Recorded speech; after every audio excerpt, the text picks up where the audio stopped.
Hello everyone, welcome to GKM classes. आप सभी का स्वागत है जीकेएम क्लासेस में।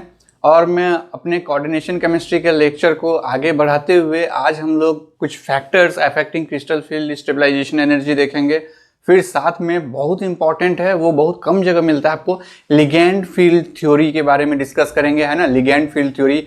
फिर हम लोग स्पेक्ट्रोकेमिकल सीरीज के बारे में डिस्कस करेंगे कि कैसा क्या होता है। ठीक है, अगर आप पहली बार मेरे चैनल को देख रहे हैं तो आपसे रिक्वेस्ट है कि आप जा करके इस डिस्क्रिप्शन सेक्शन में जो है मेरा पिछला पार्ट जो है, ये 8वां लेक्चर चल रहा है, 8th लेक्चर। इसके पहले जो 7 लेक्चर हो चुकी है उसको आप देखिए, तो आपके लिए ज़्यादा ईजी होगा समझना, है ना। ये कंटिन्यूटी है उस लेक्चर का, कोऑर्डिनेशन केमिस्ट्री का। तो और मुझे लगता है कि जितना भी लेक्चर हो चुका है इसमें अब आपको जो है 4 या 5 क्वेश्चन आपको जो है किसी भी एग्जाम का इजीली सॉल्व हो जा रहा है, जितना हो चुका है उतना में से, है ना। तो आपको हेल्प मिलते जा रही है, सपोर्ट मिलते जा रही है। तो इसके लिए बस हम आपसे एक रिक्वेस्ट करेंगे कि आप लाइक कर दीजिए चैनल को, है ना, और फिर आप जो है इसको सब्सक्राइब करके रखिए और बेल आइकन दबाइए ताकि आपको नोटिफिकेशन मिलता रहे। इसके अलावा भी आपको ये एक और बेनिफिट दिया गया है कि अगर आपको और कोई क्वेरी है, कुछ कहीं चीज़ में अगर किसी जगह पे अगर अंडरस्टैंडिंग आपको नहीं हो पा रही है कॉन्सेप्ट की, तो आप क्या कीजिए, सेम चीज़ को या तो फोटो क्लिक कर लीजिए या फिर डिस्क्रिप्टिव वे में लिख दीजिए या फिर बोल के, है ना, रिकॉर्ड करके आप मेरे ऐप में जाइए जीकेएम क्लासेस। वहाँ जा करके आप जो है एक चैट बॉक्स है उसमें आप मुझे मैसेज कर सकते हैं। उसको देखने के बाद फिर मैं आपको जैसा कि मैं बताते आता हूं कि अगर सिलाइन की ज़रूरत है तो मैं वीडियो लेक्चर से रिप्लाई करूंगा, अदरवाइज देन एंड देयर में आपको बना करके और फोटो खींच के आपको भेज दिया करूंगा। ठीक है, तो आज जो हम लोग देखेंगे फैक्टर्स अफेक्टिंग, है ना, factors affecting crystal field stabilisation energy, या फिर हम कह सकते हैं कि क्रिस्टल फील्ड स्प्लिटिंग, है ना, crystal field splitting, crystal field stabilisation energy, है ना। मतलब क्या होता है, ये डेल्टा ऑक्टाहेड्रल का वैल्यू कम ज़्यादा कैसे हो रहा है, ये क्या है डेल्टा ऑक्टाहेड्रल का वैल्यू। मतलब मेरा कहने का मतलब है कि ये जो हमारा है T2G और EG, इसके बीच में जो है, यहाँ डेल्टा ऑक्टाहेड्रल नहीं कहेंगे, सिर्फ डेल्टा कहेंगे। Crystal field stabilisation energy tetrahedral का हो सकता है, स्क्वायर प्लेनर का हो सकता है, या ऑक्टाहेड्रल का हो सकता है। ठीक है, तो ये जो डेल्टा है, तो यहाँ पर EG मैंने लगा दिया, मान के चलिए ये ऑक्टाहेड्रल का है। अगर G हटा देंगे हम लोग तो ये स्क्वायर प्लेनर के लिए हो जाएगा। अगर हम लोग स्क्वायर प्लेनर के लिए G रहेगा ही। अगर हम लोग यहाँ पर सपोज कि E को नीचे और T2 को ऊपर कर दिए तो वो टेट्राहेड्रल के लिए हो जाएगा। तो ओवरऑल मतलब एक हम लेके चलते हैं कि हम लोग सिर्फ ये डेल्टा मतलब CFAC, ये गैप कब ज़्यादा होगा कब कम होगा, क्या कोई फैक्टर है उस पर इफेक्ट करता है, या फिर जैसे है मतलब कि वो एक फिक्स पार्टिकुलर जो है, जो डेल्टा ऑक्टाहेड्रल या डेल्टा टेट्राहेड्रल या डेल्टा स्क्वायर प्लेनर का वैल्यू है वो कांस्टेंट रहता है ऑलवेज, है ना। तो ऐसा नहीं है, वो कांस्टेंट नहीं रहता है, वो कुछ फैक्टर्स है जिसमें अफेक्ट करता है, जिसमें सबसे पहला है जो आप भी देख चुके हैं, कौन सा, आपका जियोमेट्री पे, geometry of the complex, geometry of the complex पे डिपेंड करता है बहुत ज़्यादा। इसका आप लोग जीता जाता एग्जांपल देखे हैं। मैंने आपको एक रोड शो दिखाया था कि किस तरह से आप ऑक्टाहेड्रल से टेट्रागोनली डिस्टॉर्टेड ऑक्टाहेड्रल में पहुंचे और फिर वहां से स्क्वायर प्लेनर तक गए, है ना।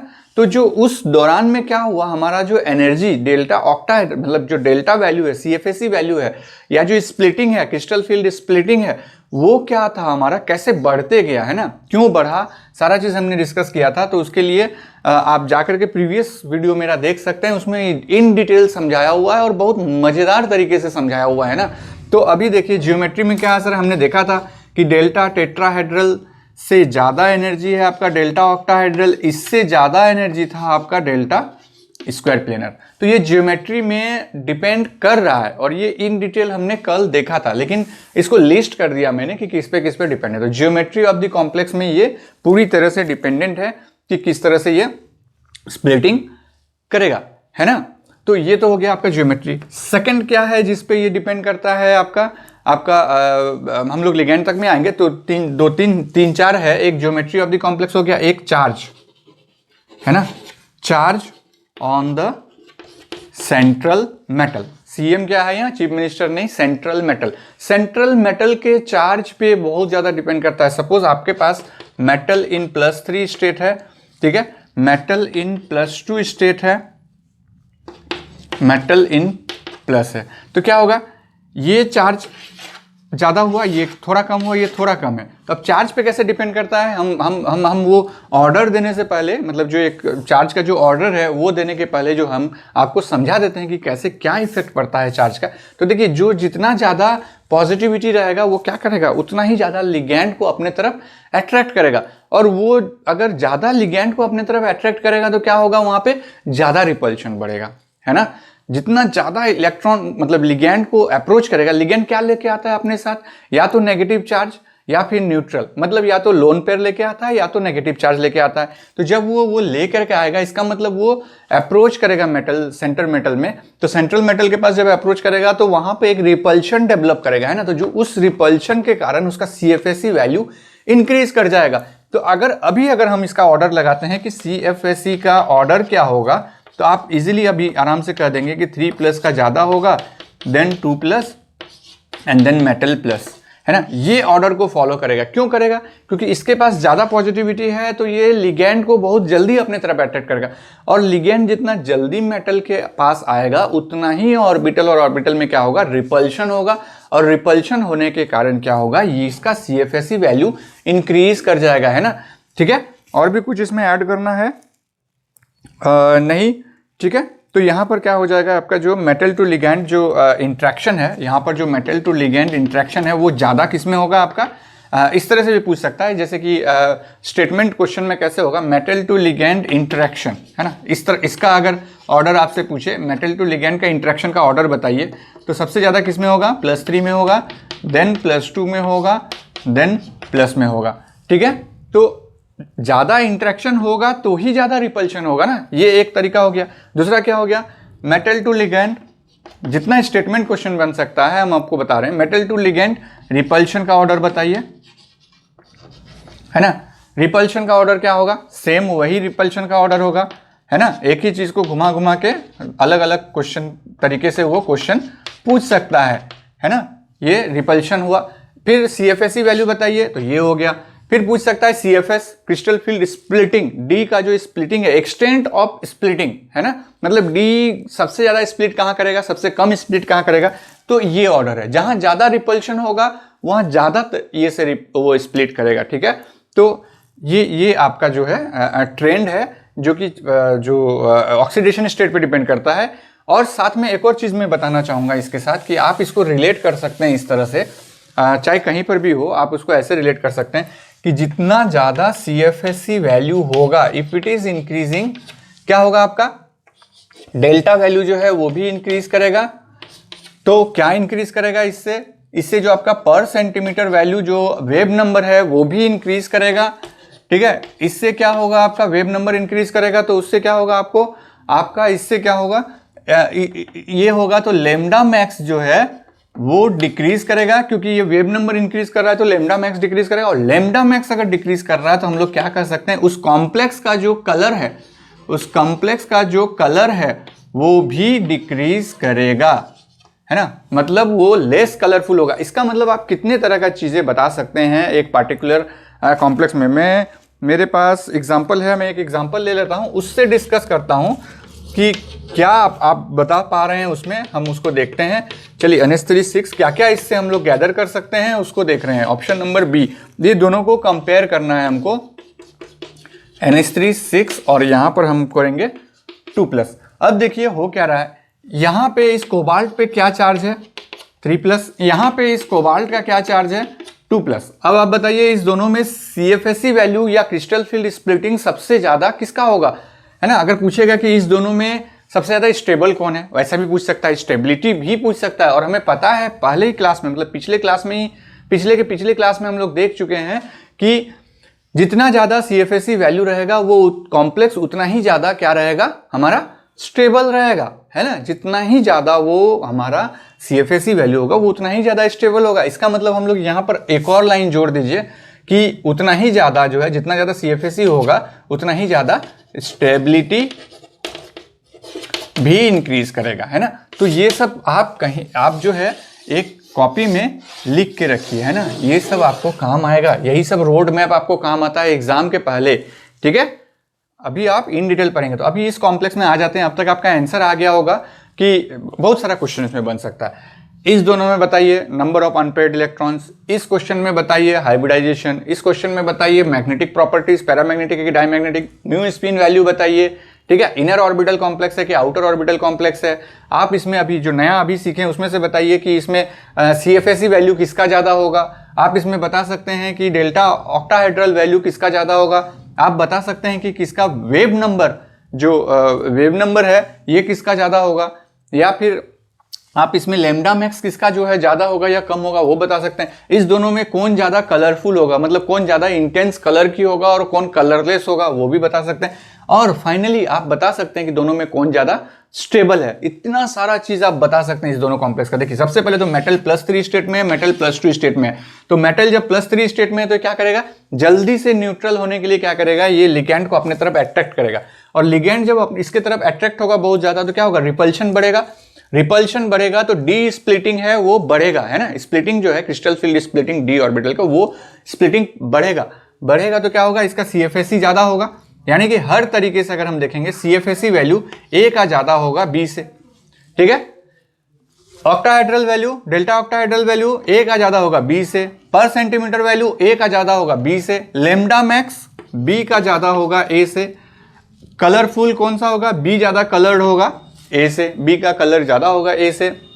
फिर कहाँ जाते हैं, स्टेबिलिटी A ज्यादा स्टेबल होगा B से। तो इतना तरह की चीजें आप किसी पार्टिकुलर कॉम्प्लेक्स में निकाल सकते हैं। मतलब पहले जो पढ़े हैं उसको भी अप्लाई करना है और आज जो सीखे हैं, अभी जो और भी सीखेंगे, है ना। एक तो ज्योमेट्री है, तो ज्योमेट्री दोनों का तो सेम है, तो ज्योमेट्री वाला कॉन्सेप्ट यहाँ हट जाएगा, तो चार्ज ऑन मेटल कॉम्प्लेक्स वाला कॉन्सेप्ट यहाँ पे लग जाएगा। इसका मतलब 15 या 16 क्वेश्चन बन सकता है सिर्फ इस A और B में, जो अभी तक आपने सीखा है। तो 15-16 जो कॉन्सेप्ट आपने सीखा है वो पूरा का पूरा यहाँ अप्लाई कर सकते हैं। मैग्नेटिक प्रॉपर्टी, मतलब बहुत सारा चीज़ आपने देखा है ना, सारा चीज़ आप देख सकते हैं। तो आपको क्वेश्चन करने में बहुत मजा आएगा। आप जाइए टेस्ट सीरीज ज्वाइन कीजिए मेरा, इसमें आपको अलग अलग तरह का क्वेश्चन मिलेगा, एकदम कॉन्सेप्चुअल क्वेश्चन मिलेगा, स्टेटमेंट वाइज क्वेश्चन भी मिलेगा और आपको इस तरह का क्वेश्चन भी मिलेगा। और समझ सकते हैं ना कि कितना तरह का क्वेश्चन बन सकता है एक एक कॉम्प्लेक्स में। तो वो चीज़ भी आपको आइडिया मिल जाएगा कि कहाँ से होगा। कहीं से भी कॉपी पेस्टेड नहीं रहेगा मेरा क्वेश्चन, अगर रहेगा भी तो कोई एक रेफरेंस बुक से रहेगा, किसी भी गाइड से कॉपी पेस्टेड नहीं रहेगा, ठीक है। क्योंकि वो गाइड वाले जो रहते हैं उसका या तो आंसर भी गलत रहते हैं और ऊपर से जो वो क्वेश्चन करते हैं पता नहीं कहाँ से लेकर के आते हैं, क्वेश्चन का क्लास भी हमको समझ में नहीं आता है। तो जो भी है, अगर वो आपको प्रॉमिस करे कि सारा चीज़ टेक्स्ट बुक से है तो आप उस गाइड को खरीद लीजिए, वो बहुत अच्छी होगी तब आपके लिए। क्योंकि टेक्स्ट बुक का क्वेश्चन देना आपको प्रैक्टिस करना है, क्योंकि CSIR हो, जैम हो या गेट हो, ये क्या करता है, जो अच्छे अच्छे रेफरेंस बुक है जिसकी प्राइस बहुत ज़्यादा है, स्टूडेंट उसको लाइब्रेरी से ही इश्यू कर सकते हैं, उस तरह के बुक से वो लोग डायरेक्ट क्वेश्चन दे देते हैं, है ना। तो चलिए ये भी देख लिए प्लस मेटल का ये। अब आ जाते हैं प्रिंसिपल क्वांटम नंबर का क्या इफेक्ट पड़ता है ना।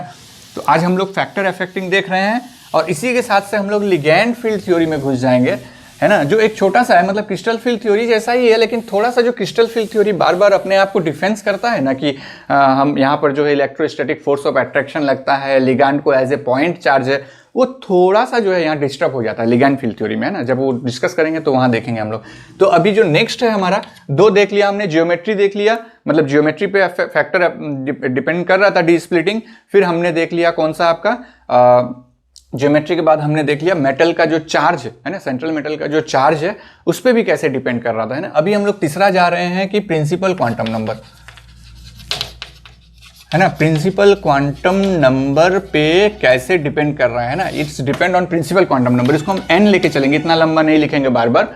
तो प्रिंसिपल क्वांटम नंबर पे कैसे डिपेंड होगा, तो इसको ऐसे लिखिए कि ये प्रिंसिपल क्वांटम नंबर जैसे जैसे इंक्रीज करेगा, मतलब थर्ड से फोर्थ में जाएगा, फोर्थ से फिफ्थ में जाएगा, तो क्या होगा, हमारा एक्सटेंट ऑफ स्प्लिटिंग, जो डी ऑर्बिटल का स्प्लिटिंग है जिसको हम लोग CFSE बोलेंगे, वो इंक्रीज करेगा।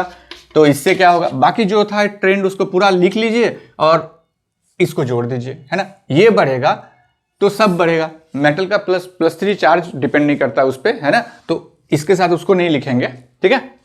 ये बढ़ेगा तो ये बढ़ेगा, डेल्टा ऑक्टाहेड्रल या डेल्टा टेट्राइल जो भी ये बढ़ेगा। इससे क्या होगा, पर सेंटीमीटर वैल्यू बढ़ेगा, है ना। इससे क्या होगा, लेमडा मैक्स जो है वो घटेगा, ठीक है, ऐसे ऐसे है, ये बढ़ेगा। तो इससे क्या होगा, कलर घटेगा, है ना, कलर जो कलर का इंटेंसिटी है वो डिक्रीज होगा। इससे क्या होगा, स्टेबिलिटी बढ़ेगा, है ना, सारा चीज़ जो है बार बार प्रैक्टिस करते रहेंगे किसी एक चीज़ से तो आपको मिल जाएगा। कैसे ये होता है देखते हैं, चलिए हम एक्सट्रीम चले जाते हैं, एक 3D ले लेते हैं और एक 5D ले लेते हैं ना।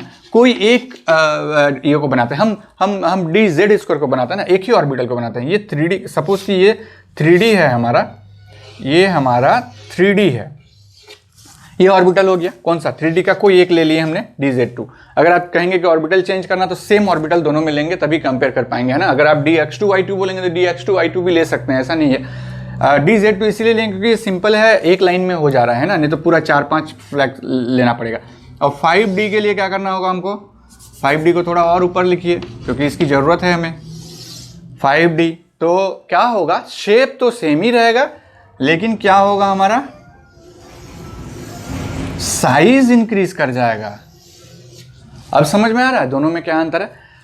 इसका स्पेस में साइज ये है, इसका स्पेस में साइज 5D का ये है। तो उसी तरह से 4D का अगर हम लोग देखेंगे तो 4D का देखिए बिल्कुल लॉजिकल है और कुछ नहीं है, है ना।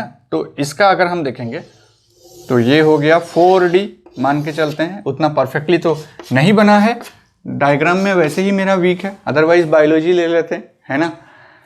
मैथमेटिक्स वाले का तो और डायग्राम वीक है, उसको सिर्फ इंटीग्रेशन लिखने आता है, बस इतना ही डायग्राम आता है उनको, है ना। ठीक है, चलिए don't take it in other way, है ना, सबको आता है डायग्राम बनाने, है ना। तो आ जाते हैं यहाँ वापस। ये देखिए ये भी dz2 है, ये भी dz2 है, लेकिन हम यहाँ क्या कर सकते हैं, 3dz2 है, ये 4dz2 है, ये 5D। कुछ अंतर आपको नजर आ रहा है इस तीनों में। हम लोग इसको ऐसे पढ़ेंगे कि आपको कुछ याद करने की जरूरत ना पड़े ना, एकदम मस्ती से पढ़िए। कुछ अंतर दिख रहा है 3D 4D और 5D में कि क्यों हमने प्रिंसिपल क्वांटम नंबर बढ़ा तो आपका जो D का जो एक्सटेंट ऑफ स्प्लिटिंग है, यानी कि एक्सटेंट ऑफ जो स्प्लिटिंग हमारा है D का, वो ज़्यादा क्यों बढ़ जा रहा है, रिपल्शन बढ़ने के कारण। तो रिपल्शन भी यहाँ पर हम लोग एक मेंशन कर सकते हैं कि रिपल्शन इंक्रीजेस। रिपल्शन क्यों इंक्रीज हो रहा है आप देखिए। सबसे पहले स्पेस में इसका ऑक्यूपेशन मतलब एक कम है, स्पेस में इसका ऑक्यूपेशन कम है, तो जो लिगेंड आएगा वो उनको बहुत दूर तक ट्रैवल करना पड़ेगा तब यहाँ तक पहुँचेगा। इनकमिंग लिगेंड जो है इसको बहुत दूर तक ट्रैवल करना होगा तब यहाँ पहुँचेगा। इनकमिंग लिगेंड को थोड़ा सा देर पहले ही पहुँच जाएगा, ये मतलब थोड़ा कम टाइम लगेगा, यहाँ और भी कम टाइम लगेगा पहुँचने में, है ना। तो यानी कि ये जो है ग्रेटर एक्सटेंट मतलब बहुत वास्ट, बहुत बड़ा एरिया स्पेस में प्रोवाइड करता है जहाँ लिगेंड आके इसको अप्रोच कर सके। तो जहाँ पर मान लेते हैं कि आपको एक कम स्पेस मिल रहा है, एक ज़्यादा स्पेस मिल रहा है ना, दोनों जगह मान लेते हैं कि खाना, आप शादी में गए हैं, दोनों जगह खाना बट रहा है। एक है बहुत पतला सा तंग गली है जाने के लिए, और एक है कि बहुत बड़ा एरिया बना हुआ है, चारों तरफ से आप खाना ले सकते हो। तो आप कहाँ प्रीफर करेंगे, जहाँ पर चारों तरफ से खाना ले सकते हैं ना, वहाँ ईजिली जाके आपको मिल जाएगा। सब वही चाहता है। तो लिगेंड भी उसी तरह से यहाँ पहुँच गया। अब क्या होगा, लिगेंड जैसे यहाँ पहुँचता है तो रिपल्शन बढ़ेगा। जितना जल्दी मेटल के +2 चार्ज, मेटल के चार्ज में भी हमने देखा था कि जितना ज़्यादा जल्दी पहुंचता है वो उतना ही ज़्यादा रिपल्शन करता है ना। तो इसका मतलब रिपल्शन सबसे ज़्यादा 5D में होगा क्योंकि इसका एरिया बहुत बड़ा है, तो लिगेंड इजीली अप्रोच कर सकता है। तो जब लिगेंड इजीली अप्रोच कर रहा है यहाँ पे, तो इसका मतलब क्या हुआ, यहाँ पे रिपल्शन ज़्यादा होगा, और रिपल्शन ज़्यादा होगा तो स्प्लिटिंग ज़्यादा होगा, और स्प्लिटिंग ज़्यादा होगा तो CFSE वैल्यू हमारा इंक्रीज करेगा। तो बाकी सब ट्रेंड जो लिखा हुआ है ऊपर में उसको फॉलो करेगा। ठीक है, रिपल्शन ज़्यादा हुआ तो स्प्लिटिंग ज़्यादा, स्प्लिटिंग ज़्यादा तो CFSE वैल्यू ज़्यादा, CFSE वैल्यू ज़्यादा तो इसको फॉलो करेगा। कलर कम हो जाएगा उसका, लेमडा मैक्स वैल्यू कम हो जाएगा, पर सेंटीमीटर वैल्यू जो है वो बढ़ जाएगा, मतलब वेव नंबर बढ़ जाएगा।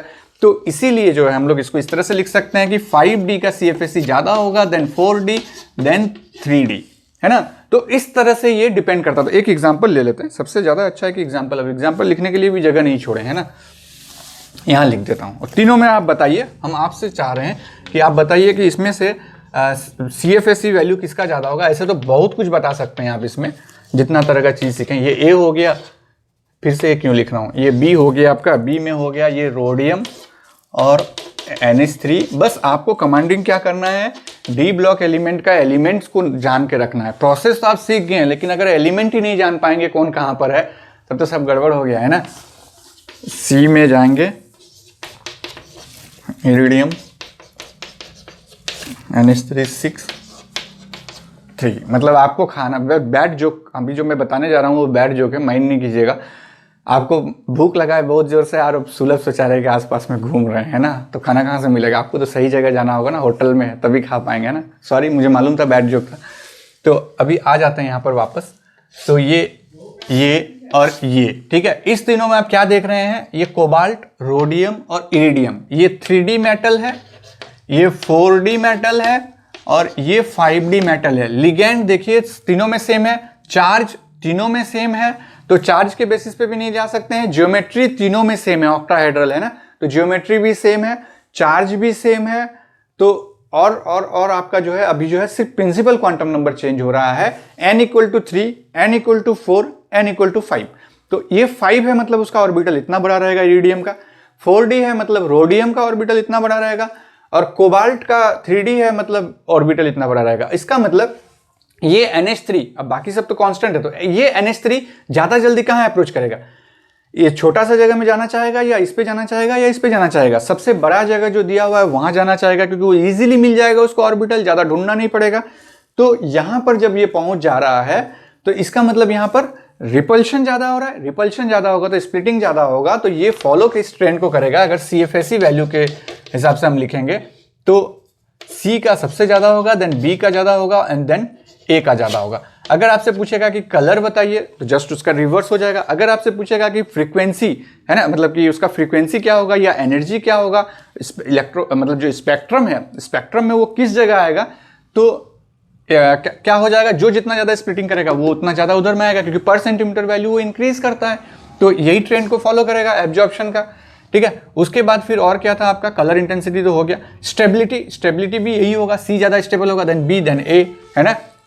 तो इस तरह से हम लोग निकालते हैं, जबकि तीनों का वैल्यू अगर सेम भी आ जाता है, अगर CFSE वैल्यू अगर आप कैलकुलेट करते हैं, मतलब इन कैलकुलेशन नंबर ऑफ इलेक्ट्रॉन लेके भी अगर कैलकुलेट करके अगर सेम आ जाता है, तो आपको देखना होगा कि प्रिंसिपल क्वांटम नंबर किसमें चेंजेस हो रहा है। डिफरेंट तरीके का प्रॉब्लम हमारे पास है, एग्जाम्पल्स है, जिसको आप जितना ज़्यादा प्रैक्टिस करेंगे आपको उतना ही ज़्यादा मजा आएगा और उतना कॉन्फिडेंस डेवलप होगा और आपका गलत होने का चांसेस जो है वो कम हो जाएगा। गलती क्यों होता है आपसे, कॉन्सेप्ट आपको आता है, लेकिन एक नया तरीके का एग्जाम्पल को एक नया कॉन्सेप्ट के साथ जोड़ देता है, जिससे आपको कंफ्यूजन क्रिएट हो जाता है, क्योंकि आपने दोनों ही कॉन्सेप्ट पढ़ रखा है लेकिन दोनों कॉन्सेप्ट को एक जगह कभी भी अप्लाई नहीं किया है ना, इसी के कारण उसमें आपको कंफ्यूजन होता है। और कोई अलग बात नहीं है कि आपको नहीं आता है, आपको आता सब है, बट दोनों कॉन्सेप्ट को एक जगह मिला करके आपको पता नहीं है, करेक्ट। अब नेचर ऑफ लिगेंड देखेंगे, उस पर क्या डिपेंड करता है, 3 हो गया हमारा, ज्योमेट्री हो गया, ऑक्सीडेशन नंबर हो गया मेटल पे, मतलब कि जो चार्ज है मेटल पे वो हो गया, तीसरा प्रिंसिपल क्वांटम नंबर हो गया। अब लास्ट वाला जो बच रहा है आपका वो लिगेंड पे। इसी में जो है आपको बहुत सारा चीज समझने को मिलेगा। लास्ट जो है आपका लिगेंड पे डिपेंड कर रहा है, ये लिगेंड फील्ड स्ट्रेंथ पे। तो अगर हम लोग मान के चलते हैं कि ये लिगेंड कितने तरह का होता है, मतलब हम इसको ब्रॉडली क्लासिफाई कर सकते हैं 2 तरह का। एक कर सकते हैं हम लोग वीक फील्ड लिगेंड, और दूसरा कह सकते हैं हम लोग स्ट्रॉन्ग फील्ड लिगेंड, है ना। बहुत दिन से सुनते आ रहे हैं, देख लीजिए क्या होता है ना। लिगेंड एक वीक फील्ड लिगेंड है, तो दूसरा आपका स्ट्रॉन्ग फील्ड लिगेंड है ना। तो ये वीक फील्ड लिगेंड और स्ट्रॉन्ग फील्ड लिगेंड कैसे डिसाइड करते हैं, हमारे पास एक इलेक्ट्रोमैग्नेटिक स्पेक्ट्रम है, वहां से देखते हैं कि जहां जितना ज्यादा वो डी को स्प्लिट करने का कैपेसिटी रखता है, जो स्ट्रांगली स्प्लिट करेगा, मतलब स्प्लिट करने के बाद जहां CFSE वैल्यू को इंक्रीज कर देगा, वो हमारा हो जाएगा स्ट्रॉन्ग फील्ड। और जो सही से उसको स्प्लिट नहीं कर पाएगा, मतलब जो स्प्लिटिंग एनर्जी रहेगा वो अगर उसका कम रहेगा, तो हम उसको कहेंगे कि वीकली इसने क्या किया, उसको स्प्लिट किया डी को, तो आपका वो वीक फील्ड लिगेंड में आ जाता है, करेक्ट। तो इसको लिखते हैं, इसमें लिखते हैं, इसमें क्या रहता है आपका, it's having less splitting ability, इस तरह से भी हम लिख सकते हैं। और इसके पास क्या है, ग्रेटेस्ट स्प्लिटिंग एबिलिटी। समझ में आ गया, ये लेस स्प्लिटिंग एबिलिटी है इसके पास, इसलिए वीक फील्ड, इसके पास ग्रेटेस्ट स्प्लिटिंग एबिलिटी है इसलिए स्ट्रॉन्ग फील्ड। अब ये क्यों होता है उसको भी इन डिटेल समझेंगे, जिसके लिए आपको लिगेंड फील्ड आपको समझना होगा। लेकिन उसके पहले जो आपका इलेक्ट्रोमैग्नेटिक स्पेक्ट्रम है उसको हम लोग देख लेते हैं कि वो सीरीज क्या होता है, उसको हम लिख देते हैं यहाँ पर। उसके बाद फिर हम बात करेंगे। I माइनस से ज़्यादा होता है, Br माइनस का क्यों होता है उसको भी हम लोग देखेंगे। True minus, then HCN, then chloride. Okay, इसको हम लोग लिख लेते हैं पहले, ठीक है। उसके बाद कंटिन्यू है वहीं से OH माइनस से ऑक्सीलेटो H2O। ये आपको काम आएगा, लिख के रख सकते हैं, अदरवाइज कोई ज़रूरत नहीं। अगर आप एग्जाम्पल ज़्यादा प्रैक्टिस करते हैं तो ये सब लिख करके रखने की ज़रूरत नहीं है, क्योंकि इसको आपको याद करके कोई फ़ायदा है नहीं, क्योंकि एग्जाम्पल जब आप प्रैक्टिस करेंगे तो खुद ब खुद हो जाएगा आपका, मुझे मालूम है वो खुद ब खुद हो जाएगा आपका। उसके बाद फिर ये और भी बहुत सारे हैं, तो सबको नहीं लिखा। हम यहाँ से एक लाइन खींच सकते हैं ऐसे यहाँ तक, इसको हम लोग कह सकते हैं स्ट्रॉन्ग फील्ड लिगेंड। इसका मतलब ये स्प्लिटिंग एबिलिटी इसका बहुत ज़्यादा है, जो कि उसको स्प्लिट कर देगा, है ना। हम यहाँ से एक लाइन खींच सकते हैं यहाँ तक, जिसको हम लोग कह सकते हैं कि ये आपका जो है वीक फील्ड लिगेंड, मतलब इसका स्प्लिटिंग एबिलिटी जो है वो कम है। और जो यहाँ से हमने खींचा, इस तरह से लेकर के गया ये आपका यहाँ तक, इसको हम लोग इंटरमीडिएट, है ना, इंटरमीडिएट फील्ड लिगेंड, ना ही वीक है ना ही स्ट्रांग है, ये इंटरमीडिएट फील्ड लिगेंड है, ठीक है। तो आयोड यहाँ से लेकर के यहाँ तक जो है हम उसको वीक फील्ड में लेकर आते हैं, यहाँ से लेकर के जो है यहाँ तक हम लोग उसको स्ट्रांग फील्ड में लेकर के आते हैं। और क्यों? क्योंकि उसके स्प्लिटिंग एबिलिटी पे आता है। और क्रिस्टल फील्ड के द्वारा ये चीज़ समझने में थोड़ा सा डिफिकल्ट है कि क्यों ये स्ट्रांग है, क्यों ये वीक है। तो उसके लिए हमें क्या जानने की जरूरत है? लिगेंड फील्ड थ्योरी, है ना। तो जब आप लिगेंड फील्ड थ्योरी जानते हैं तो आपको ये समझ में आएगा कि क्यों ज़्यादा है क्यों कम है ना। तो क्रिस्टल फील्ड से ये पता नहीं चल पाएगा। तो चलिए हम लोग लिगेंड फील्ड थ्योरी की ओर बढ़ते हैं। इस चीज़ को लिख करके रख लीजिए, अभी फिलहाल लिख करके रख लीजिए, बाद में फिर आपको ज़रूरत नहीं पड़ेगी, ये मुझे मालूम है, क्योंकि आपको प्रैक्टिस करते करते ये दिमाग में बैठ जाएगा कौन स्ट्रांग फील्ड है कौन वीक फील्ड है। आपको ये सीरीज कोई नहीं पूछता है, कोई एग्जाम में नहीं पूछता है ना। जितना पूछता है उसमें आप इजीली, मतलब जो कंपेयर करने के लिए कहेगा ये इसको और इसको दे देगा कंपेयर करने के लिए, या फिर इसको और इसको दे देगा कंपेयर करने के लिए, या फिर इसको और इसको दे देगा कंपेयर करने के लिए। तो इस तरह से देगा तो आप इजीली बता सकते हैं ना। तो इसलिए ऐसा नहीं है कि लाइन बाय लाइन इसको आपको याद करना है, बस लिख के रख लीजिए, एक दो बार देख लीजिएगा और ज़्यादा से ज़्यादा प्रॉब्लम प्रैक्टिस कीजिएगा। जितना ज़्यादा प्रॉब्लम प्रैक्टिस कीजिएगा ये आपका कमांड हो जाएगा। तो चलिए लिगेंड फील्ड थ्योरी देखते हैं हम लोग, है ना। सबसे इंटरेस्टिंग है और अभी उसमें आपको समझ में आ जाएगा कि स्ट्रॉन्ग फील्ड लिगेंड और वीक फील्ड लिगेंड हम लोग कैसे बताते हैं, कि मतलब कि क्या है स्ट्रॉन्ग फील्ड लिगेंड और क्या है वीक फील्ड लिगेंड। यूज तो किया है क्रिस्टल फील्ड थ्योरी का ही, लेकिन वो एक अलग कॉन्सेप्ट है। जब हम लोग क्रिस्टल फील्ड थ्योरी की बात करते हैं तो हम लोग क्या कहते हैं, यहाँ पर एक इलेक्ट्रोस्टैटिक फोर्स काम कर रहा है, जहां पर लिगेंड को हम लोग क्या बात करते हैं, एक पॉइंट चार्ज, है ना। सपोज अगर लिगेंड हमारा एक पॉइंट चार्ज के रूप में काम कर रहा है ना, एक पॉइंट चार्ज के रूप में काम कर रहा है, मतलब नेगेटिवली चार्ज आ रहा है उसके साथ बन रहा है, मतलब कि एक थोड़ा सा एक लग रहा है कि आयनिक टाइप का चीजें बन रहे हैं ना। तो आप देखिए अगर आयनिक टाइप का चीजें बनेगा तो इसका मतलब जो नेगेटिव, हम इसको कंपेयर कर रहे हैं, एक है हमारा लिगेंड जो नेगेटिवली चार्ज है और एक हमारा लिगेंड है जो न्यूट्रल है। हम एग्जाम्पल ही ले लेते हैं, सबसे अच्छा है OH माइनस और ले लेता हूं वाटर को। ये दोनों को हमने ले लिया। अब आप हमको बताइए दोनों में स्ट्रॉन्ग किसको होना चाहिए। According to crystal field theory ligand होना चाहिए मेरा पॉइंट चार्ज। और जब इलेक्ट्रोस्टैटिक फोर्स ऑफ अट्रैक्शन काम कर रहा है, सपोज अगर इलेक्ट्रोस्टैटिक फोर्स ऑफ काम कर रहा है according to crystal field theory, उस हिसाब से तो ये ज्यादा स्ट्रांग होना चाहिए। लेकिन जब आप यहाँ पर इलेक्ट्रो मैग्नेटिक स्पेक्ट्रम, जो इलेक्ट्रोकेमिकल स्पेक्ट्रम जो देखा आपने, उसमें आपने क्या देखा कि ये आपका वीक फील्ड में आ रहा था और ये आपका स्ट्रांग फील्ड में आ रहा था। ऐसा क्यों हो गया बताइए, कमेंट कीजिए, हम आपका वेट करेंगे 20 सेकेंड, है ना। आप हमको बताइए कि ऐसा क्यों है। अगर हम आपसे पूछेंगे दोनों में से स्ट्रॉन्ग फील्ड लिगेंड कौन सा है, आप इजीली बता देंगे ये, क्योंकि अभी जस्ट आपने देखा। लेकिन जब हम आपसे रीजन पूछेंगे, आप तो पढ़ रहे हैं क्रिस्टल फील्ड थ्योरी, है ना। क्योंकि देखिए क्वेश्चन अगर बनाएंगे गेट और CSIR तो आपको सिर्फ ये नहीं पूछेंगे, है ना। जैम में भले ये पूछ सकते हैं आपको कि दोनों में से स्ट्रॉन्ग कौन सा है, लेकिन जब CSIR और गेट क्वेश्चन करेंगे तो वो आपसे एक्सपेक्ट करेंगे कि आपको वो उसके पीछे का बात पता होना चाहिए, है ना। और उतने डिटेल में आपको पढ़ना है, मतलब जितना भी टॉपिक पढ़िए उतना पर्टिकुलर डिटेल में पढ़िए, अदरवाइज मुश्किल है। तो आप हमारे अभी जो आप इन डिटेल देख रहे हैं, जो हम आपको समझा रहे हैं, आप मेरे ऐप में आइए, आपको और मजा आएगा। वहां पर और इन डिटेल रहता है और नंबर ऑफ एग्जाम्पल का तो आप बात ही मत कीजिए, इतना ज़्यादा एग्जाम्पल है कि आप रियली केमिस्ट्री को लाइक करना शुरू कर देंगे। बाकी जो भी आपके लाइफ में है सबको भूल जाएंगे, है ना। आ जाते हैं, यहाँ नेगेटिव है और यहाँ वाटर है। तो क्रिस्टल फील्ड थ्योरी के अकॉर्डिंग नेगेटिव है तो ज़्यादा इलेक्ट्रोस्टैटिक फोर्स ऑफ अट्रैक्शन देगा, तो यानी कि ये ज़्यादा स्ट्रॉन्गर होना चाहिए, लेकिन होता है उल्टा। ऐसा क्यों होता है देखते हैं चलिए। ये OH माइनस को हम लोग ओपन करते हैं, इस तरह से लिखते हैं OH, इसके पास लोन पेयर है, यहाँ नेगेटिवली चार्ज है। इसके पास आते हैं, यहाँ पर नेगेटिवली चार्ज है मतलब क्या है, और दो इलेक्ट्रॉन का पेयर है, तब जाके इसको नेगेटिव बोलते हैं ना। यहाँ H2O का मतलब क्या हो गया,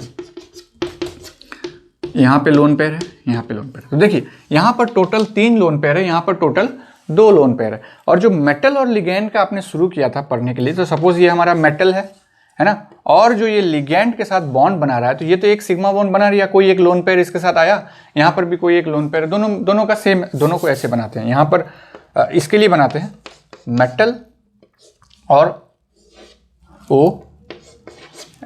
OH लिखने से मुश्किल हो जाएगा, यहाँ लिगैंड ही लिखता हूँ, यहाँ पर भी मेटल और लिगैंड लिखता हूँ। अब देखिए यहाँ जो लिगैंड है इसके ऑर्बिटल में जो है आपका, और यहाँ इसका ऑर्बिटल है, ठीक है, ये तो एक बॉन्ड बनाया सिग्मा बॉन्ड, यहाँ पर भी जो है आपका ये मेटल है, ये लिगैंड है। ध्यान से देखिएगा, है ना, इधर उधर नहीं कीजिएगा, एकदम ध्यान से देखिएगा, ये छोटू नहीं है, छोटू सा नहीं है, ये है लिगैंड, है ना। तो अब देखिए हो क्या रहा है, ये सिग्मा बॉन्ड है, यहाँ भी एक सिग्मा बॉन्ड बना जो ये ऑक्सीजन इस तरह से देता है ना, मेटल में OH2, है ना। यहाँ पर भी उसी तरह से होता है, मेटल में OH ऐसे बनता है। अब हो क्या रहा है, इसने तो अपना एक लोन पेयर दे दिया, बचा इसके पास एक लोन पेयर, इसने जो ये है नेगेटिव से बॉन्ड बना लिया, बचा है 2 लोन पेयर इसके पास। दिमाग में रखिएगा, इसका मतलब इसके पास जो इलेक्ट्रॉन डेंसिटी है वो ज़्यादा है, इसके पास जो इलेक्ट्रॉन डेंसिटी है वो बिल्कुल कम है। तो जिसके पास कम है वो दे सकता है किसी को, नहीं दे सकता, जिसके पास ज़्यादा है वो दे सकता है। तो यहाँ एक नया कॉन्सेप्ट आता है, हमने देखा था ना कि वहाँ पाई बॉन्ड भी बनता है, ये क्या करेगा, डोनेट करेगा। इसके पास कैपेसिटी है, क्योंकि नेगेटिव इसके साथ बॉन्ड बनाया तो ये इसको अब डोनेट करना शुरू किया। यहाँ पर इसके पास उतना इलेक्ट्रॉन डेंसिटी नहीं है, क्योंकि एक ही लोन पेयर बचा हुआ, एक लोन पेयर दे दिया इसने और बॉन्ड बना लिया सिग्मा बॉन्ड। अब एक लोन पेयर से वो डोनेट करने का कैपेसिटी में नहीं है, तो यहाँ डोनेशन नहीं होगा, बैक डोनेशन नहीं हो पाएगा। बैक डोनेशन हम लिख देते हैं, नहीं तो फिर बोलेंगे कि कॉम्प्लेक्स ही नहीं बनेगा। बैक डोनेशन यहाँ पॉसिबल नहीं है, यहाँ पर पॉसिबल है। अब जब पॉसिबल है तो क्या होगा, मेटल में हमारा कुछ तो एक चार्ज रहता है ना, सेंट्रल मेटल में चार्ज रहेगा, है ना। सपोज मान लेते हैं दोनों के पास +2 है, इस मेटल में भी +2 है, इस मेटल में भी +2 चार्ज है। अब देखिए इस +2 चार्ज को न्यूट्रल करने के लिए लिगैंड आ गया, इस +2 चार्ज को न्यूट्रल करने के लिए लिगैंड आया, नहीं आ पाया। जब यहाँ नहीं आ पाया तो मेटल हमारा हायर ऑक्सीडेशन, मतलब कि इसको ज़्यादा पॉजिटिविटी फील हो रहा है। और हमने देख लिया था सेकंड वाला इसी में कि जो फैक्टर अफेक्टिंग में, कि जितना ज़्यादा मेटल पे चार्ज होगा वो कितना होगा, उतना ही ज़्यादा वो क्रिस्टल फील्ड स्प्लिटिंग देगा, है ना। वीडियो को फिर से रिवाइंड करके आप देख लीजिए वो स्टेटमेंट जहाँ पर वो चार्ज के बारे में बात कर रहे थे। तो ये क्या करेगा, ये तो अपने आप को पॉजिटिविटी फील करेगा अभी भी, क्योंकि कोई इसको आ नहीं रहा है न्यूट्रल करने के लिए। लेकिन इस केस में क्या है, मतलब सिंपली यहाँ पे जो है पाई बॉन्ड नहीं बन रहा है, किसके थ्रू, लिगैंड टू मेटल, है ना। Ligand to metal pi bond नहीं बन रहा है, लेकिन यहाँ पे क्या हो रहा है, ligand to metal pi bond बन रहा है ना। यहाँ ligand to metal pi bond नहीं बन रहा है, यहाँ ligand to metal pi bond बन रहा है, जिसके कारण क्या हो रहा है, इसका जो +2 है ये वो फील नहीं करेगा +2, है ना। ये क्या करेगा, इसका जो मैग्नीट्यूड है वो गिर जाएगा, और जब ये चार्ज इसका गिर जाएगा इसका मतलब क्या होगा, ये उतना ज़्यादा स्प्लिटिंग नहीं देगा। और जब नहीं देगा तो इसका मतलब OH माइनस लगे हुए होने के कारण भी जो है आपका ये क्या करेगा, आपका एक वीक फील्ड लिगैंड की तरह काम कर रहा है। OH माइनस कैसे काम कर रहा है, वीक फील्ड लिगैंड की तरह काम कर रहा है। और यहाँ पर H2O क्या कर रहा है, कंपेरेबली OH माइनस, हम बार बार कर रहे हैं कंपेरेबली OH माइनस, है ना। स्ट्रॉन्ग फील्ड नहीं है, लेकिन कंपेरेबली OH माइनस ये स्ट्रॉन्ग फील्ड लिगैंड की तरह काम कर रहा है। क्यों कर रहा है, आप समझ में आ गया, क्योंकि ये बैक डोनेशन दे करके, मतलब pi bond, ligand to metal pi bond नहीं बनाने का इसके पास कैपेसिटी है, जिसके कारण यहाँ का जो चार्ज है वो बढ़ा हुआ रहता है और ये आपको स्प्लिटिंग ज़्यादा देता है। यहाँ पर क्या करता है, इसके पास ये है आपका पाई डोनर, इसको हम कह सकते हैं ये पाई डोनर है। ये H2O जो है हमारा पाई डोनर नहीं है, ये सिर्फ और सिर्फ सिग्मा डोनर है। ये सिग्मा प्लस पाई दोनों डोनर है। अगर हम इसको कहेंगे इस तरह से तो वो भी गलत नहीं होगा, ये सिग्मा डोनर हो गया और ये हमारा sigma donor as well as pi donor, ये दोनों ही है। तो हम लोग कहाँ घुस गए? लिगैंड फील्ड थ्योरी में, LFT, है ना। इसको और भी एक नाम है एडजस्टेड क्रिस्टल फील्ड थ्योरी, ये भी कहते हैं। आज तक किसी एग्जाम में नहीं पूछा है, हो सकता है अपकमिंग एग्जाम में पूछ दे कि what is adjusted crystal field theory. ये इलेक्ट्रोस्टैटिक फोर्स ऑफ अट्रैक्शन पे काम करता है कि कोवैलेंट नेचर में काम करता है? तो अब आइए, जो इसका जो है आपका जिसको हम लोग आत्मा कहते हैं, सोल कहते हैं, वो क्या है? जब इस तरह की काम हो रही है तो हम लोग यहाँ पर इलेक्ट्रोस्टैटिक फोर्स ऑफ अट्रैक्शन का कॉन्सेप्ट यहाँ पर धराशायी हो गया, टूट गया इलेक्ट्रोस्टैटिक फोर्स ऑफ अट्रैक्शन का कॉन्सेप्ट। क्यों? क्योंकि यहाँ पर ये एक सिग्मा बॉन्ड बन रहा है, मतलब यहाँ कोवैलेंट नेचर का काम कर रहा है। अगर इलेक्ट्रोस्टैटिक फोर्स ऑफ अट्रैक्शन का काम करता, आयनिक बॉन्ड का काम करता, तो ये नेगेटिव ज्यादा स्ट्रॉन्ग बनाता देन OH, मतलब H2O, न्यूट्रल, है ना। लेकिन यहाँ उल्टा है। इसका मतलब इसमें जो है हमारा कोवैलेंट कैरेक्टर पे ये काम कर रहा है, थोड़ा सा जो है ये कोवैलेंट कैरेक्टर पे काम कर रहा है, ठीक है। इसका मतलब कैरेक्टर, ठीक है। तो लिगैंड फील्ड थ्योरी और यहाँ एडजस्टेड क्रिस्टल फील्ड थ्योरी हम लोग इसको कह सकते हैं। तो हम, आई थिंक आपको ये समझ में आ गया है ना। तो ये पाई डोनर है और सिग्मा डोनर है ना। तो जो पाई डोनर होता है वो लिगैंड टू मेटल एक पाई बॉन्ड बनाता है और उससे क्या करता है, मेटल का जो पॉजिटिविटी है उसको कम कर रहा है। लेकिन जहां पर सिर्फ सिग्मा डोनर है, वो तो मेटल की पॉजिटिविटी को कम नहीं कर रहा, वो तो बॉन्ड बना रहा है। बॉन्ड तो ये भी बना रहा है, बॉन्ड तो ये भी बना रहा है ना, सिग्मा बॉन्ड दोनों बना रहा है। तो वो वाला कॉन्सेप्ट तो एक जगह हो जाएगा, दोनों कांस्टेंट। नेक्स्ट एक्स्ट्रा ये क्या कर रहा है, पाई डोनेट कर रहा है। पाई डोनर पाई बॉन्ड को डोनेट कर दे रहा है, जिसके कारण मेटल के पॉजिटिविटी गिरा दे रहा है, जिसके कारण उसका मेटल चार्ज का मैग्नीट्यूड जो है पॉजिटिविटी का वो घट रहा है, जिसके कारण CFSE वैल्यू घटेगा और बाकी सारे ट्रेंड फॉलो करेगा जो आपने देखा था। पर सेंटीमीटर घटेगा, फिर आपका यहाँ पर एक चीज हो जाएगा कि ये कलर ज्यादा देने लगेगा, है ना। तो आपको ऐसा भी पूछ सकता है कि पाई डोनर लिगेंड अगर जुड़ा हुआ है, एक में सिग्मा डोनर लिगेंड जुड़ा हुआ है और एक में पाई एक्सेप्टर लिगेंड जुड़ा हुआ है, कौन ज्यादा इंटेंस कलर देगा? तो इस तरह से भी क्वेश्चन बन सकता है ना। तो विथ एग्जाम्पल देगा वो, ठीक है। तो अगर आप देखेंगे कि एक ही मेटल पे अगर एक में OH माइनस जुड़ा हुआ है और H2O जुड़ा हुआ है, तो आप अब अरेंज कर सकते हैं ना किस तरह से होगा कि जहां पर ये H2O जुड़ा हुआ रहेगा वो ज्यादा CFSE देगा, है ना, और ये कम देगा। ये ज्यादा कलर देगा, ये कम कलर देगा। ये ज्यादा लैम्डा मैक्स देगा, ये कम लैम्डा मैक्स देगा। ये ज्यादा स्टेबिलिटी देगा, ये कम स्टेबिलिटी देगा। यहाँ ज्यादा रिपल्शन होगा, यहाँ कम रिपल्शन होगा, इस तरह से, है ना। अभी दूसरा एग्जांपल ले लेते हैं पाई एक्सेप्टर का, उसको भी समझते हैं कि क्या है। उसको भी इतना ही मजेदार तरीके से समझते हैं कि पाई एक्सेप्टर हमारा क्या होता है ना। चलिए देखते हैं पाई एक्सेप्टर क्या होता है, ठीक है।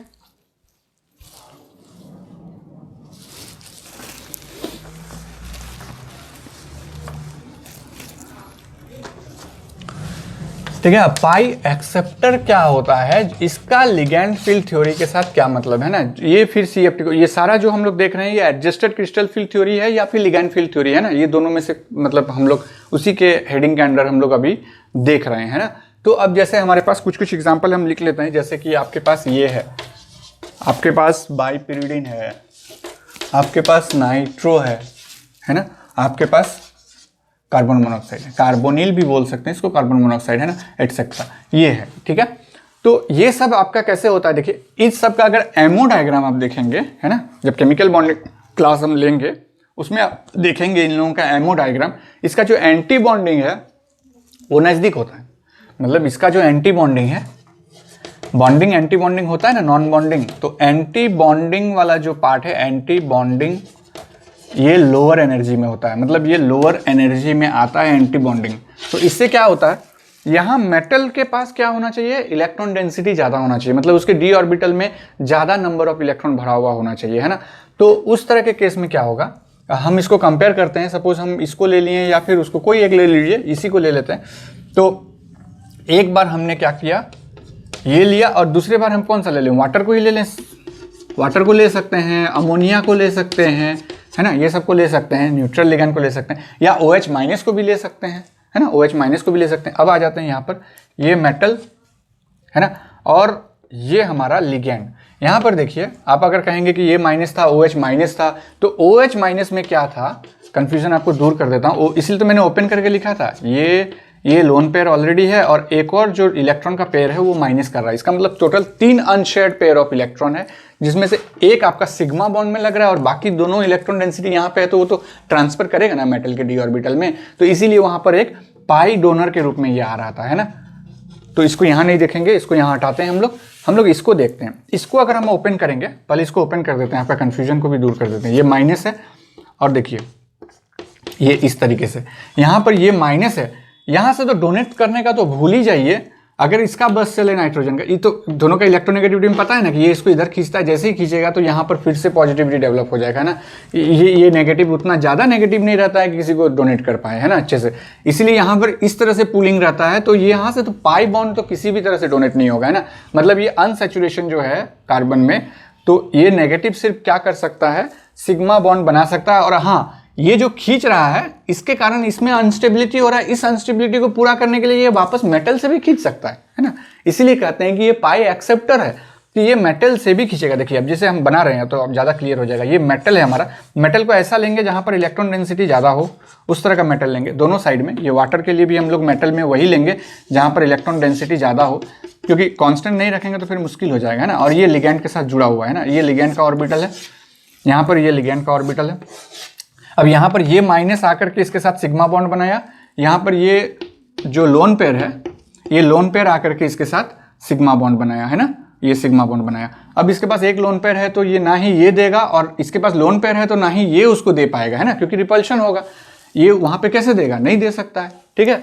तो यहाँ पर इधर से भी नहीं जा सकता है, इधर से भी नहीं आ सकता। इधर से इसलिए नहीं आ सकता है क्योंकि इसके पास एक ही लोन पेयर है तो वो देगा नहीं, इनफ नहीं है। इधर से क्यों नहीं जा सकता है, क्योंकि इसके पास थोड़ा सा तो डेंसिटी है, क्योंकि एक लोन पेयर अभी भी मौजूद है, अनशेयर्ड पेयर ऑफ इलेक्ट्रॉन, तो ये इधर से भी नहीं दे सकता। तो दोनों ही इम्पॉसिबल है यहाँ पे। तो यहाँ पर सिर्फ और सिर्फ सिग्मा बॉन्ड ही पॉसिबल है, उसके अलावा और कुछ नहीं। यहाँ पर आते हैं, अब देखिए क्या होगा, ये कार्बन और नाइट्रोजन, अब देखें जैसे ये सिग्मा बॉन्ड यहाँ बना लिया, अब ये कार्बन में अब नाइट्रोजन, इसका इलेक्ट्रोनेगेटिविटी ज़्यादा होने के कारण ये इधर पुल करेगा तो यहाँ इलेक्ट्रॉन डेंसिटी घट जाएगा, तो ये क्या करेगा, जहाँ से मिलेगा वहाँ से लेगा। अब मेटल के पास ऑलरेडी रिजर्व्ड है उसके डी ऑर्बिटल में, क्या करेगा, तुम थोड़ा सा ट्रांसफर कर दो, है ना, थोड़ा सा ट्रांसफर कर दो। तो ये जो बॉन्ड बन रहा है ये पाई बॉन्ड बना फिर से, है ना। ये हम लोग शुरू के क्लास में ही देख लिए थे कि पाई बॉन्ड कैसे बनता है, लेटरल ओवरलैपिंग से, तो पाई बॉन्ड बन गया। लेकिन ऐसा कैसे हो रहा है, लिगैंड यहाँ पर क्या हो रहा है, यहाँ पर बन रहा है metal to ligand pi bond. ये दूसरा तरीका है। इसके पहले वाला क्या था, ligand to metal pi bond, और ligand to metal pi bond में हो रहा था पाई बॉन्ड डोनर, और यहां पर क्या हो रहा है, पाई बॉन्ड एक्सेप्टर लिगैंड है ना। ये जो लिगैंड है आपका पाई बॉन्ड एक्सेप्टर लिगैंड है, और पाई बॉन्ड जब एक्सेप्ट कर रहा है, अब आ जाते हैं वापस उसी कॉन्सेप्ट में। मान लेते हैं ये भी हमारा +2 चार्ज है, ये भी हमारा +2 चार्ज है। अब देखिए ये +2 चार्ज जो है ये इसको डोनेट कर पा रहा है, नहीं कर पा रहा है, तो जो +2 चार्ज है वो +2 ही रहेगा। इलेक्ट्रॉन डेंसिटी भी इसके पास है, यहां पर ये +2 चार्ज है, लेकिन इस +2 का अनस्टेबिलिटी और ज्यादा बढ़ जा रहा है। कैसे, यहां पर जो डेंसिटी है ये ट्रांसफर हो जा रहा है लिगैंड पे। जब ये ट्रांसफर हो जा रहा है लिगैंड में, तो ये +2 का जो यहाँ पे चार्ज है, इसका मैग्नीट्यूड क्या हो जा रहा है, बढ़ जा रहा है। और हमें पता है कि जैसे जैसे मैग्नीट्यूड जो चार्ज है वो हमारा बढ़ेगा तो CFSE वैल्यू बढ़ेगा। इसका मतलब हम लोग कह सकते हैं कि जहां भी साइनो लगा हुआ रहेगा वहां CFSE वैल्यू बढ़ेगा, इसका मतलब स्टेबिलिटी बढ़ेगा, इसका मतलब यहाँ स्प्लिटिंग ज्यादा हो रहा है। इसीलिए ये जो है हमारा स्ट्रॉन्ग फील्ड लिगैंड की तरह बिहेव करता है, और ये हमारा वीक फील्ड लिगैंड की तरह बिहेव कर रहा है जब हम इसके साथ इसको देखते हैं तो, ठीक है। जब हम इसके साथ इसको देखते हैं तो ये स्ट्रॉन्ग फील्ड की तरह बिहेव कर रहा है और ये वीक फील्ड लिगैंड की तरह बिहेव कर रहा है। तो ये इसका एक्सप्लेनेशन है। इसके अलावा भी अगर आपको कोई डाउट होता है तो आप हमको पूछ सकते हैं। इसका एक जनरलाइज स्टेटमेंट हम बना देते हैं आपको, जो कि आपको हेल्प करेगा। यहाँ पे बना देता हूँ तीनों चीज़। जनरली मैक्सिमम कोचिंग में हमने देखा है कि वो लोग क्या करते हैं, इतना डिटेल में नहीं जा करके वो सिर्फ ये वाला लाइन लिखते हैं। अभी जो लिखने जा रहा हूँ उसको आप देखेंगे तो आपको समझ में आ जाएगा कि splitting of D orbitals, splitting of D orbitals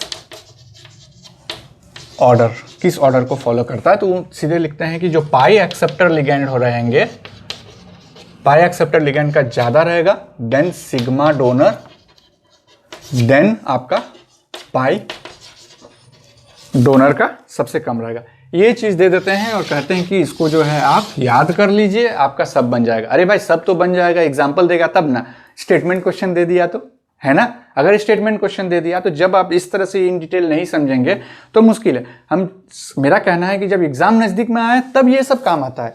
लेकिन जब एग्जाम नज़दीक में ना रहे, आपके पास इनफ टाइम है, तो क्यों ना हम इन डिटेल पढ़ें, है ना। वही चीज़ है, कहीं से भी पढ़ें, टेक्स्ट बुक से पढ़िए, कहीं से भी पढ़िए, इन डिटेल पढ़िए। अब इसमें हम एक एग्जाम्पल लेते हैं, आप देखिए आराम से बन जाएगा। जैसे एग्जाम्पल आपको दे दिया जाएगा, ए में आपको 3 तरह का मेटल के साथ ही 3 लिगेंड दे दिया, एक दे दिया साइनो, दूसरा दे दिया वाटर और तीसरा दे दिया OH-। अब आपसे कह रहा है कि इसको अरेंज कीजिए आप कि कौन ज़्यादा CFSE वैल्यू देगा, है ना, यानी कि कौन ज़्यादा पर सेंटीमीटर उसका जो वेव नंबर है वो वैल्यू देगा। तो हम लोग सीधे जानते हैं कि ये अभी तुरंत देखें हम लोग, ये पाई एक्सेप्टर है, तो पाई एक्सेप्टर है तो ये सबसे पहले आ जाएगा। H2O क्या था, ये ना ही पाई एक्सेप्टर है और ना ही पाई डोनर है, ये सिग्मा डोनर है, तो इसके बाद H2 आएगा। और आपको OH- पता था, ये क्या था आपका पाई डोनर है, तो पाई डोनर है तो OH-। तो आपको लग रहा होगा अभी कि हम कैसे कैटेगराइज करें कि कौन सा पाई एक्सेप्टर है, कौन सा सिग्मा डोनर है, सिर्फ कौन पाई डोनर है। कुछ नहीं करना है उसको, जैसे मैंने अभी बनाया था ना, जैसे हमने एक एग्जांपल लेता हूँ, ये OH- है, इसको इस तरह से लिखिए ना, आपको समझ में आ जाएगा खुद ब खुद, ये और ये। तो आपको समझ में आ रहा है कि 1 2 3 अनशेयर्ड पेयर ऑफ इलेक्ट्रॉन है, एक तो बना लिया सिग्मा, जो 2 बचा है तो दोनों में से कोई एक तो डोनेट करेगा ना, तो डोनेट कर रहा है तो ये पाई डोनर हो गया। सिंपल से जो ये वाला बनाया हमने, इसको देखिए इस तरह से, ये नेगेटिव है और ये 3 बॉन्ड बनाया नाइट्रोजन के साथ। अब देखिए यहाँ पर क्या हो रहा है कि इसके पास ये पूलिंग कैपेसिटी है ना, तो ये तो जो जा रहा है वो तो सिग्मा बॉन्ड बनाएगा। अब जो मेटल के पास जो लिगेंड पड़ा हुआ है, मेटल के पास जो इलेक्ट्रॉन पड़ा हुआ है, मेटल के पास जो इलेक्ट्रॉन डेंसिटी, वो इसको डोनेट करेगा। इसका मतलब ये वाला जो लिगेंड हुआ ये पाई एक्सेप्टर हुआ, ठीक है। वाटर में एक दे दिया तो फिर उसके पास कुछ बचा नहीं, ना डोनेट करने के लिए ना एक्सेप्ट करने के लिए, तो सिर्फ वो सिग्मा डोनर। सिग्मा डोनर सारे लिगेंड होंगे, है ना, अगर नहीं होंगे तो फिर वो बॉन्ड नहीं बनेगा। इसलिए मैं कह रहा हूं कि एडजस्टेड क्रिस्टल फील्ड थ्योरी है ये। Adjusted crystal field theory in the sense crystal field theory का सारा कॉन्सेप्ट लिया है, बस एडअप किए थोड़ा सा कि इसमें कोवेलेंट नेचर भी है, ऐसा नहीं है। दूसरा एग्जांपल ले लेते हैं, इसको सॉल्व कीजिए आपको क्लियर हो जाएगा। दूसरा एग्जांपल हम ले लेते हैं कार्बन मोनोक्साइड या कार्बोनिल जो बोलेंगे, अमोनिया और Cl-। यहां पर देखिए, यहां भी आपको समझ में आ जाएगा, ये भी आपका किस तरह से रहता है, कार्बन और ऑक्सीजन में ज्यादा इलेक्ट्रोनेगेटिविटी रहता है, तो ये इधर खींचेगा, तो जैसे ही खींचेगा क्या करेगा, ये तो सिग्मा बॉन्ड बना लेगा मेटल के साथ, लेकिन ये ऑक्सीजन इधर खींचेगा तो क्या होगा, इसके पास इलेक्ट्रॉन डेंसिटी घट जाएगा। डेंसिटी घट जाएगा तो मेटल का जो इलेक्ट्रॉन डेंसिटी है वो इसको इसमें ट्रांसफर करने बोलेगा। इसका मतलब ये क्या हो गया हमारा पाई एक्सेप्टर, और पाई एक्सेप्टर सबसे पहले रहता है अमोनिया। अमोनिया के पास क्या है, एक ही लोन पेयर है, और ये क्या करता है, सिग्मा बॉन्ड बनाने में काम करता है ना। उसके बाद तो ना ही ये एक्सेप्ट कर सकता है क्योंकि इसके पास ऑर्बिटल नहीं है, डी ऑर्बिटल तो नहीं है नाइट्रोजन के पास, तो ना ही वो एक्सेप्ट कर सकता है और ना ही इसके पास एक्स्ट्रा लोन पेयर है जो ये डोनेट कर सकता है। तो जब डोनेट भी नहीं कर सकता, एक्सेप्ट भी नहीं कर सकता, ये सिर्फ सिग्मा डोनर हुआ, तो यहाँ पर NH3 हो गया। और आ जाते हैं Cl- पे। अब देखिए यहाँ तो भर भर के लोन पेयर पड़ा हुआ है ना। अगर क्लोरीन का हम लुईस डॉट स्ट्रक्चर बनाएंगे, ये लोन पेयर, ये लोन पेयर, ये लोन पेयर, अभी जो ये माइनस है तो ये वाला पार्ट तो सिग्मा बॉन्ड के लिए हो गया। अब ये 1 2 3 अनशेयर्ड पेयर ऑफ इलेक्ट्रॉन है, तो क्या ये मेटल को देगा नहीं, डोनेट करेगा ही, तो सिग्मा, ये पाई डोनर हो गया। सिग्मा डोनर तो है ही, साथ में वो क्या बन गया हमारा, पाई डोनर भी बन गया, इसलिए Cl- सबसे लिस्ट होगा CFSE में, है ना। तो आप उसी तरह से अरेंज कर लीजिएगा, ठीक है। तो मुझे लगा था कि ये हम आपको बहुत अच्छे से समझाएं, क्योंकि ये जो आप पढ़ रहे हैं ये exclusively for GATE and CSIR, है ना। अभी उतना इन डिटेल में वो नहीं पहुंचे हैं, ठीक है, वो पहुंचेंगे जरूर, क्योंकि जिस तरह से बच्चे का क्वालिटी बढ़ रहा है, एजुकेशन क्वालिटी बढ़ रहा है, आपको उस तरह से समझाना। तो ये आपको डिसाइड करना है कि आपको ये शॉर्टकट मेथड लेना है या फिर इन डिटेल समझते हुए आगे बढ़ना है। मेरा कहना है कि जितना आप पढ़ रहे हैं उसको इतना अच्छा से पढ़िए कि उससे रिलेटेड आपको कोई डाउट ना रहे। और याद रखिएगा कि मंडे से आपका गेट का क्लासेस भी शुरू हो रहा है ना। मंडे से गेट का क्लासेस भी शुरू होगा। जैम का ऑलरेडी क्लास शुरू हो चुका है। आपको फ़ायदा उठाना है तो फ़ायदा उठाइए, नहीं तो ये डिस्काउंट नहीं रहेगा ज़्यादा दिन तक। हम चाहते हैं कि आप कम पैसे में पढ़ाई कीजिए, है ना, आपको ज़्यादा खर्चा ना होना पड़े। यही तो ऑनलाइन का फ़ायदा है ना। 8-10 हज़ार में एक मोबाइल ले लिए और फिर आप जो है एक बार में पे कर दिए, जो भी आपका अमाउंट है 2000 है या जो भी है, वो पे करने के बाद निश्चिंत हो जाते हैं पूरे साल भर के लिए कि अब हम तैयारी करेंगे, अब इधर उधर हमको कहीं खर्चा नहीं है। वही अगर आप कोई कोचिंग जाते हैं या कहीं भी जाते हैं तो आपको रहने खाने पीने सब चीज़ का खर्चा, फिर हेल्थ का इशू। बेटर है घर में रहिए, बंद रहिए, एक कमरा अपना बना लीजिए, टेबल चेयर बना लीजिए, वहाँ केमिस्ट्री के अलावा और कुछ नहीं होना चाहिए, और 6 घंटा कम से कम अभी दीजिए, है ना। बाद में जब एग्जाम नज़दीक आएगा तो हम उस समय में बताएंगे कैसे पढ़ना है। भले आप पीजीटी का तैयारी कर रहे हैं, भले आप जैम का तैयारी कर रहे हैं, नीट का तैयारी कर रहे हैं, गेट का कर रहे हैं, CSIR का कर रहे हैं, कोई फ़र्क नहीं पड़ता है। बस आपको रेगुलर मेहनत चाहिए 6 आवर्स का, लेकिन स्मार्ट वे में मेहनत चाहिए, ना कि सिर्फ पढ़ते रहेंगे पढ़ते रहेंगे पढ़ते रहेंगे। तो कहाँ जाएंगे? जब तक आप प्रॉब्लम नहीं सॉल्व करेंगे तो आपको कैसे पता चलेगा कि आपने कॉन्सेप्ट सीखा, है ना। तो चलिए, पढ़ते रहिए, बढ़ते रहिए। Thank you very much.